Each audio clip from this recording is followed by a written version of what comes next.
कभी सोचा है कि कागज पर बने ये अजीब से निशान जिन्हें हम अक्षर कहते हैं, ये हमारे दिमाग में जाकर आवाज और मतलब में कैसे बदल जाते हैं? आज हम ठीक उसी कोड को तोड़ने वाले हैं जिसे हर बच्चा पढ़ना सीखते समय क्रैक करता है। तो चलिए इस पूरी प्रक्रिया के सबसे पहले और सबसे जरूरी कदम को बारीकी से समझते हैं। तो चलिए इस बहुत ही बुनियादी सवाल से शुरू करते हैं। ये 3 सिंबल CAT आखिर कैसे एक बच्चे के दिमाग में एक बिल्ली की तस्वीर और कैट की आवाज बन जाती है? सच कहूं तो ये किसी जादू से कम नहीं लगता, है ना? पर असल में ये कोई जादू नहीं है। इसके पीछे कोड ब्रेकिंग की एक बहुत ही स्मार्ट और सोची समझी तकनीक काम करती है। तो इस कोड को समझने के लिए हमें सबसे छोटी लेकिन सबसे पावरफुल चीज से शुरू करना होगा, एक अकेली ध्वनि। यही भाषा की असली बुनियाद है। यहां पर एक बहुत ही जरूरी बात समझनी होगी। अक्षर का नाम और उसकी आवाज ये 2 अलग अलग चीजें हैं। जैसे अक्षर का नाम है A पर उसकी आवाज है अ। बस ये छोटा सा फर्क समझ लेना ही पढ़ने की पूरी इमारत की सबसे मजबूत नींव है। चलिए अब अगले स्टेप कर चलते हैं। एक बार जब ध्वनि की पहचान हो जाती है तो अगला कदम है उन ध्वनियों को जोड़कर एक पूरा शब्द बनाना। और यहीं से स्पेलिंग का असली जादू शुरू होता है। स्पेलिंग सिर्फ अक्षरों को रटना नहीं है, बल्कि यह वो तरीका है जिससे शब्द हमारे दिमाग में हमेशा के लिए अपनी जगह बना लेते हैं। तो बच्चों को सिखाने के लिए जो सबसे पहली और सबसे भरोसेमंद तकनीक इस्तेमाल होती है वो है CVC पैटर्न, यानी कॉन्सोनेंट वॉवल कॉन्सोनेंट। जैसे HAT हैट या VAN वैन। ये पढ़ने का एक तरह से पहला फॉर्मूला है और इसकी खूबसूरती इसकी सादगी में है। ये इतना आसान पैटर्न है कि बच्चे उलझते नहीं, बल्कि उन्हें पहली बार में ही कामयाबी मिलती है, जिससे उनका कॉन्फिडेंस बढ़ता है। अब ये जो लाइन है ये देखने में बहुत सीधी सादी लगती है ना? आइए हैट की स्पेलिंग करें।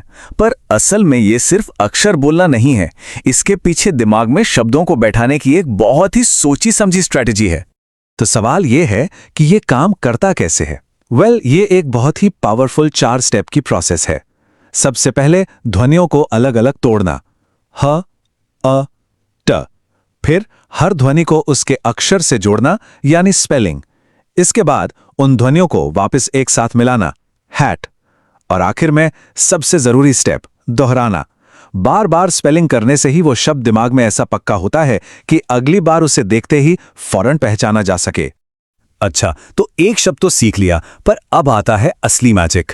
अब खेल एक एक शब्द सीखने का नहीं है, अब खेल है पैटर्न्स को पहचानने का, जिससे वोकैब यानी शब्दावली तेजी से बढ़ती है। जरा इसे देखिए, इस कमाल की तकनीक को वर्ड फैमिली कहते हैं। यहां पर हम AT की ध्वनि को फिक्स रखते हैं और बस पहला अक्षर बदलते जाते हैं। CAT cat, BAT bat, MAT mat. एक झटके में इतने सारे नए शब्द। ये बिल्कुल वैसा ही है जैसे किसी को एक मछली देने के बजाय मछली पकड़ना सिखा देना। हम शब्द नहीं रटा रहे हैं, हम एक पूरा सिस्टम सिखा रहे हैं। और इसका नतीजा जबरदस्त है। एक पैटर्न सीखने का मतलब है एक साथ कई नए शब्द सीख लेना। और ये सिर्फ वोकैब बढ़ाना नहीं है, ये उस बच्चे के कॉन्फिडेंस के लिए एक बहुत बड़ी जीत है। उसे वाकई में लगने लगता है कि हाँ, मैं इस कोड को तोड़ सकता हूं। ठीक है, तो अब हमारे पास सारे औजार हैं, ध्वनि है, शब्द हैं और पैटर्न भी हैं। अब वक्त है इन सबको एक साथ जोड़कर कुछ बनाने का, इन्हें एक्शन में देखने का। और मेरे हिसाब से ये सबसे खूबसूरत हिस्सा है। ये जो वाक्य हैं ये ऐसे ही नहीं बना दिए गए। इनमें सिर्फ और सिर्फ वही शब्द इस्तेमाल किए गए हैं जो बच्चे पहले ही CVC पैटर्न से सीख चुके हैं। जैसे a cat ran after a rat. सोचिए उस बच्चे के बारे में। हर शब्द उसके लिए एक छोटी सी जीत है। उसे फौरन यह महसूस होता है कि जो उसने सीखा है वो बेकार नहीं है, वो उससे वाकई में कुछ मतलब निकाल सकता है। तो चलिए अब बात करते हैं कि ये पूरा तरीका आखिर इतना असरदार क्यों है। इस सीधी सादी सी दिखने वाली तकनीक के पीछे का जीनियस क्या है? अगर हम इस पूरी बातचीत का निचोड़ निकालें तो ये 4 बातें सामने आती हैं। पहली, सबसे छोटी इकाई से शुरू करना, यानी ध्वनि। दूसरी, एक आसान और बार बार इस्तेमाल होने वाला फॉर्मूला देना, यानी CVC पैटर्न।